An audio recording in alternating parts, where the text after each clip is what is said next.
chakula nyumbani. Kiacha chakula nyumbani unakuta Wamasai wamechungia. Kwa nini tunateswa namna hii jamani? Sisi hatuna haki duniani. Hatuna haki na Tanzania hii. Kwa nini mnatunyanyasa, wanatunyanyasa namna hii? Kama sisi wa Tanzania watuhamishe basi tujue tunapoenda ni wapi. Kwa nini wanatunyanyasa namna hii? Mtu sasa hivi umevuna vimaindi vyako, unaenda kutafuta kibarua. Watoto wengine sisi ni wajane.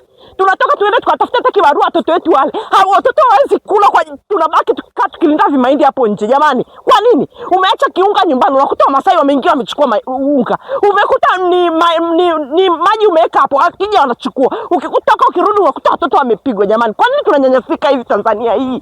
Tuko huru, kwa nini tunanyanyasika namna hii? Kama waweza kutusaidia watuambie. Acha kutunyanyasa sisi, acha kutunyanyasa. Serikali tunaomba wasimame, watusaidie. Wajue sisi tunaishishije hapa, sisi sio wanyama. Ni binadamu kama binadamu wengine. Kwa nini ikifika kipindi hiki? Kwa nini wasiende kwingine? Ikifika kipindi hiki tumengangana tunakolisha mashamba bei gani? Umelima kimaindi chako useme hata basi utapambana na ndani hii. Familia yako iweze kula. Familia hakuna chakula. Wamasai wamekuja wamechungia. Mimi nilikuja jana shamba nikakuta mifugo iko shambani kwangu. Baada ya kuwafuata wale mabwana niwaulize nini kinachoendelea kwenye shamba langu. Wakaanza kutoa ng'ombe, zilipofika mpakani wakarudi na fimbo na kunishambulia. Kwa kujihami ili nisiumie, nilikuwa nimevaa helmet ilichapwa na ikapasuka. Kwa kujihami nikachukua panga na mimi kujihami. Baada ya muda walivyoona ninawashinda, wakachukua mawe na kunipiga upande wa mbavu. Kutoka hapo nikamuita mwenyekiti wa kitongoji na watu wengine walikuja, wale Wamasai wakakimbia. Nilimpigia mkuu wa mkoa simu, nikamueleza hili, akasema atalifikisha kwa mkuu wa wilaya. Kweli tulipata ushirikiano kwa muda ule, hapakuchelewa kitu. Wakati napelekwa hospitali, defender ilikuja mpaka shambani. Baada ya kuja defender shambani, yule bwana alinipigia simu, wewe ndio ulioumia, uko wapi? Nikamwambia nipo hospitali ya TPC.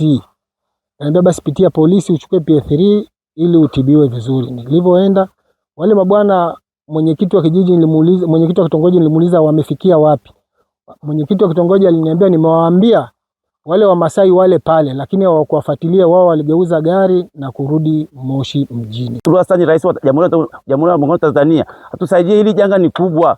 Watu wanateseka. Yaani uweze kutoka nyumbani bila kuacha mtu. Ukitoka tu ukirudi nyumbani unakuta kumeshasafishwa. Ni kweupe. Hawajali kitu cha mtu.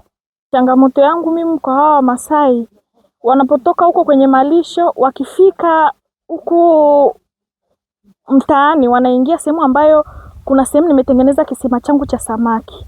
Wanaingiza huko, wananyweshea, wale samaki wanakufa kwa sababu ng'ombe sio wachache, ni wengi, ni maelfu ya ng'ombe. Naomba serikali tusaidie kwa sababu hili jambo tayari limekuwa ni komavu, endelevu. Mwenyekiti wa kitongoji Sanyalaini A, kijiji cha Mabogeni, kata ya Mabogeni, wilaya ya Moshi vijijini.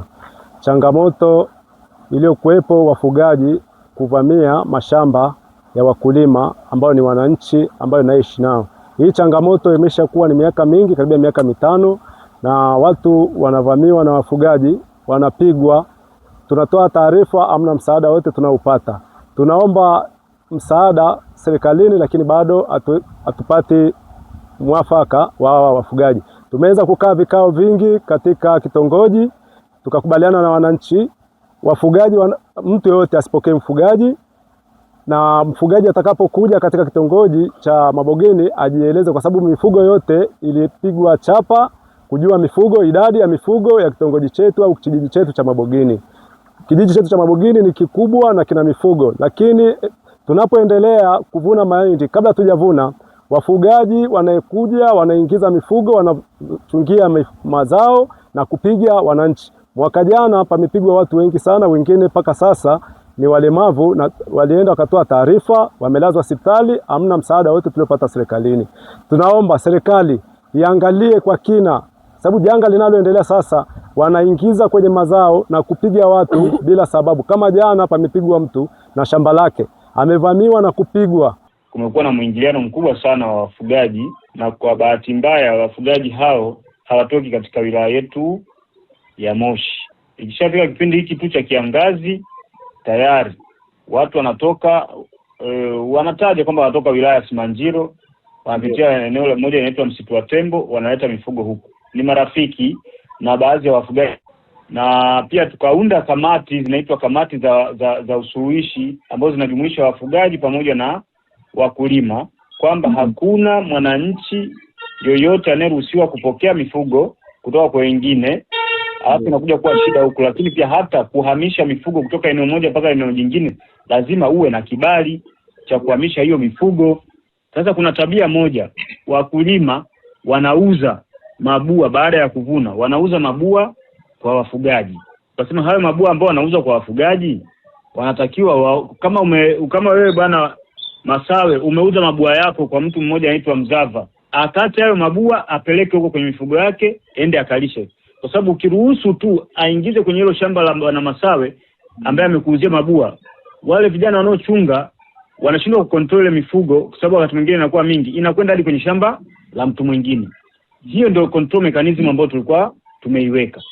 Sasa jana usiku tukapata hiyo taarifa ya kwamba kuna watu wameleta mifugo, kuna mwananchi alilalamika, wakaenda kituo cha polisi TPC wakatoa taarifa. Sababu kama kuna mtu amefanywa fujo, hiyo sasa inahama kutoka kwenye kufuga na kulima inaingia kwenye criminal. Ni kesi ya jinai. Kushambulia ama kupigana hadharani ni kosa.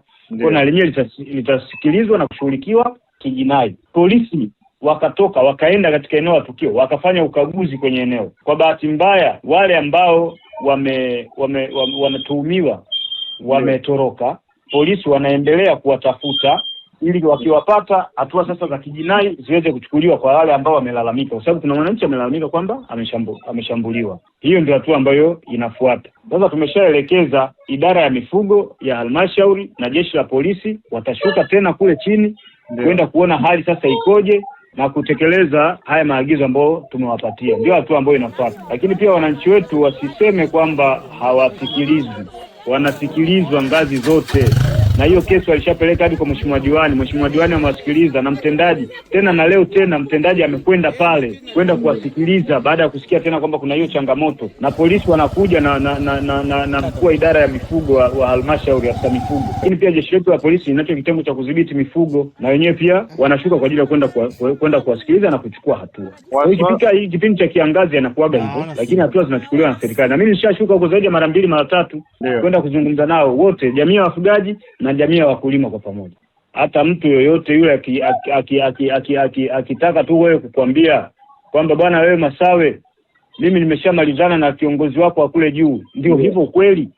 Mtu anaweza akawa anafanya vile, unajua kuna uhasama mkuu. Mtu anaweza akawa anafanya vile ili kuatisha tu wananchi waingie unyonge kwamba hakuna kitu mtanifanya. Kumbe hakuna uhalisia wowote ule. Sasa hiyo ni maneno ambayo wanazungumza, yanaweza akawa si watetei hao watu wetu, lakini na yenyewe lazima tutafute ni kweli hicho wanachokisema au la. Lakini cha msingi hapa ni kwamba kuna lalamiko la wananchi wakulima dhidi ya wafugaji kulifanyia kazi.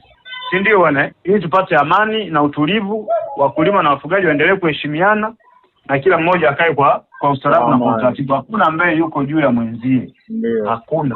Wote lazima wakae kwenye mstari mmoja mbele ya sheria, watu wote ni sawa. Kama kuna changamoto lazima ishughulikiwe. Kwa naweza wakawa wanasema hivyo ili kuwanyong'onyeza wenzao. Yes.